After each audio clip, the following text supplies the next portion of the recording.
Hey everybody, Prepper Nurse 1 here. Today is Friday, December 7th, 2018.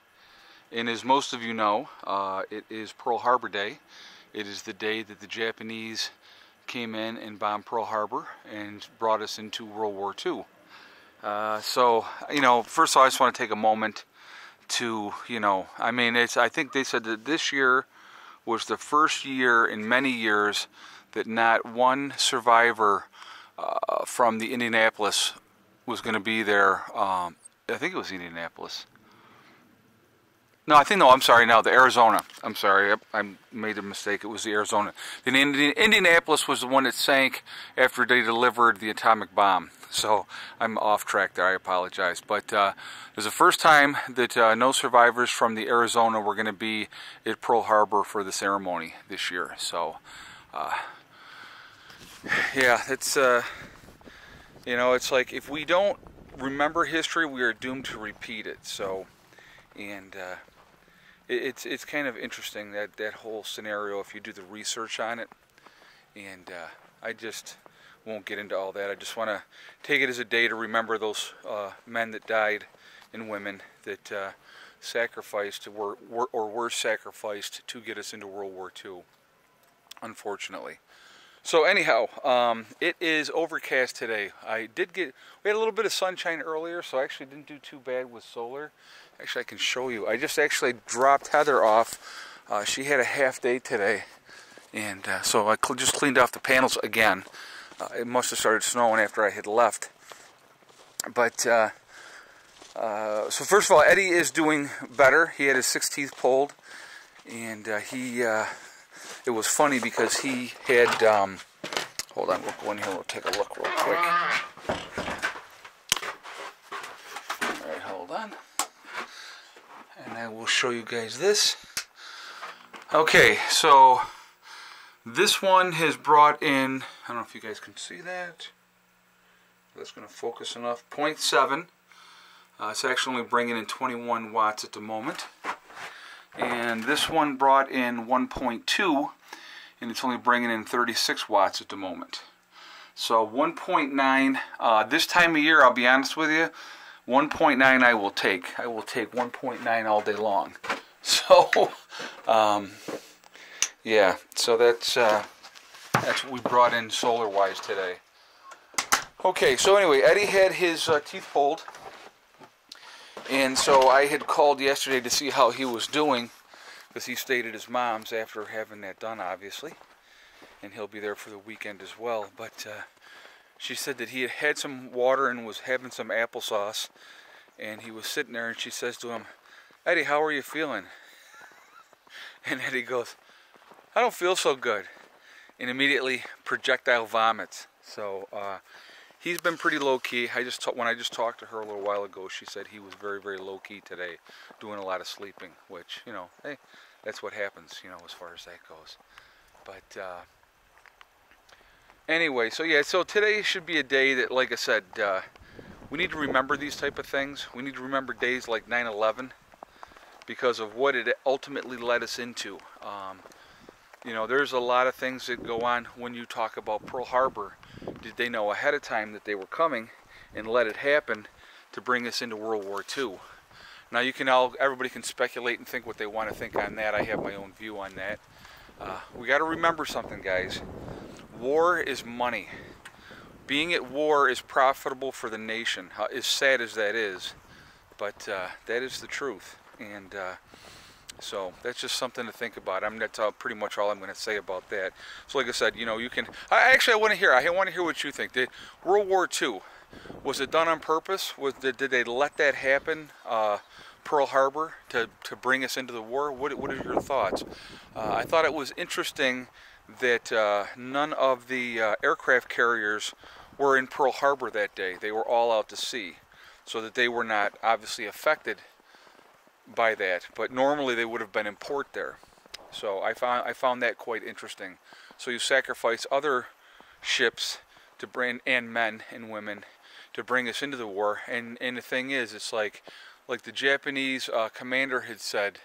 He said all I think we've done today was awaken a sleeping giant. And, you know, when we as Americans, we love to fight each other, we love to kill each other, but man, if we get galvanized in a cause, we stick together, and we are nobody to screw with.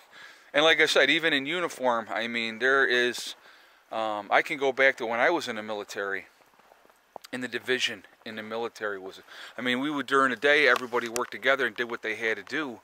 And, you know, and so let's go back. I mean, I'm only going back to, I went in the military in 1984.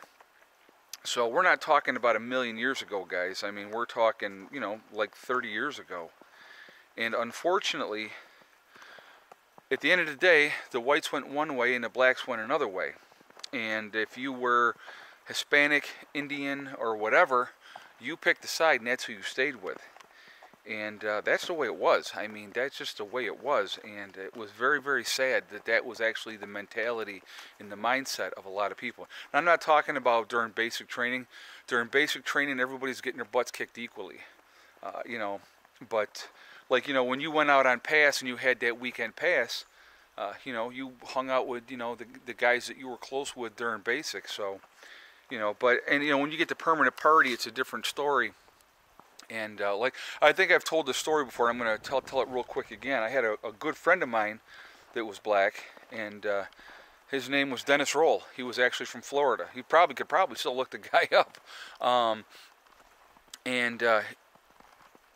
When I was at permanent party down at Fort Bragg, North Carolina, he had, you know, him and I would go and hang out and go to the movies and stuff like that.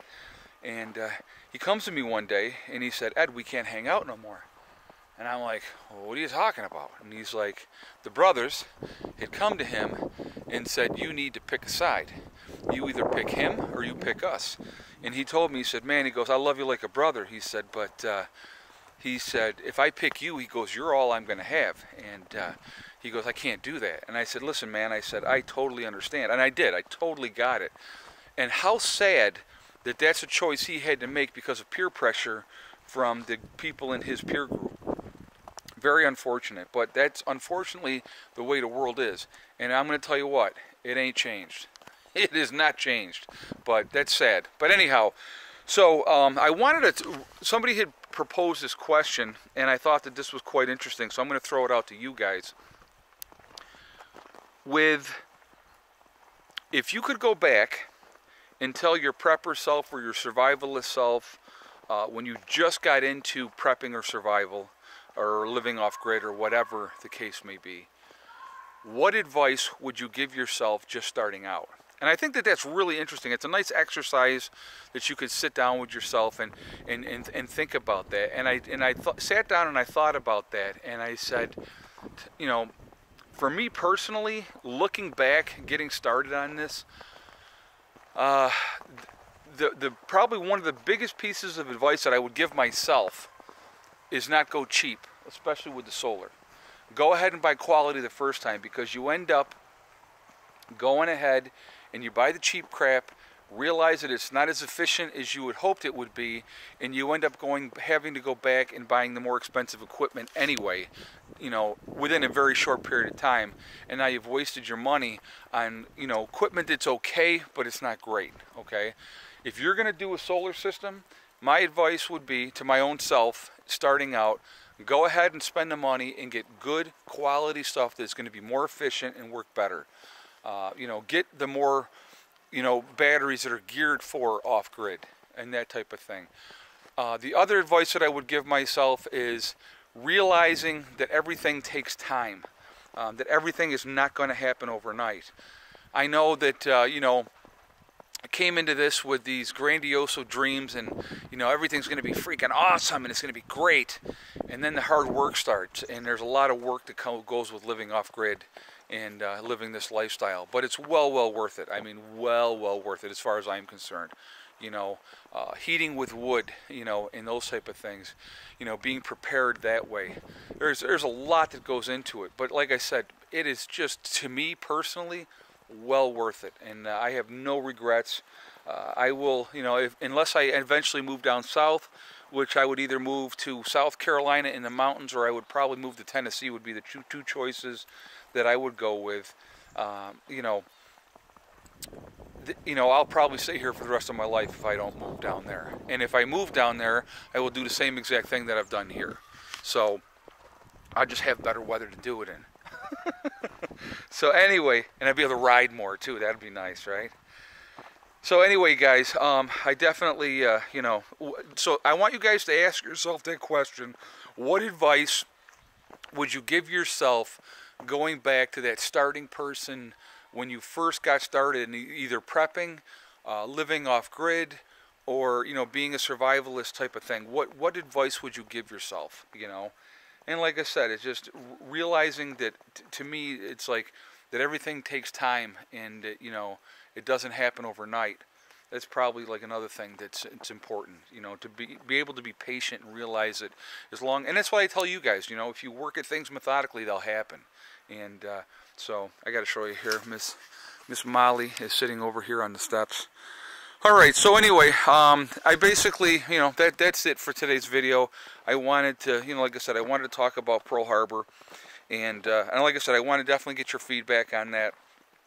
I mean, like I said, if you look at the information, there's a lot of stuff, just like 9/11. There's a lot of stuff. And I'm not trying to be a conspiracy theorist or stuff like that, but there's a lot of BS, and a lot of people are walking around with rose-colored glasses on to think that our government is not nefarious and doing things on purpose for a reason.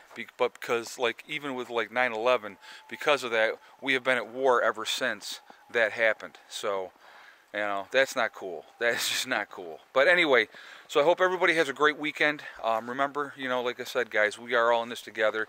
Keep working at things methodically, and you're going to get there. You know, remember, hug and kiss the ones you love. Tell them every single day. Tomorrow is not guaranteed. We never know what's going to happen. And remember STD, guys. It's one step at a time, one thing at a time, and one day at a time. Whatever you're trying to do, whatever you're trying to accomplish, you can do it. The only one that's going to stop you from getting there is yourself. That's it. Nobody else can do it. They really can't. And stay away from the negative people. All they want to try to do is bring you down, and they can only do that if you let them. And they're not worth the waste of energy, to be honest with you. They're just really, really not. We had probably, like I said, an inch of snow this morning again, and so I cleaned off the panels this morning. We had a dusting of snow here a little while ago, and like I said, I just cleaned the panels off again. But we're later in the day, so we're not going to get much more sun today. It's like almost 4 o'clock. Oh, and the other thing, real quick before I jump off here, stock market tanking again today. When I just checked before I started making this video, with about 20 minutes to go in the trading day, it was down 524 points at that point. So actually, I could look real quick. Let me just do that. So we're right here. It's let's take a look real quick and see where we're at with the stock market. It is about 5 minutes to 4 as we speak. So let us see what it is doing. Give me 1 second, guys. 533 points down at the moment. So stock market continues to crash. Interesting stuff. Something to pay attention to. Another thing to pay attention to. I hope everybody is doing well. Remember, guys, I will, you know, like I said, hang in there, stay focused, and you'll be fine. Okay? I will talk to you all tomorrow. I hope you all have a great night. Prepper Nurse 1, out for now.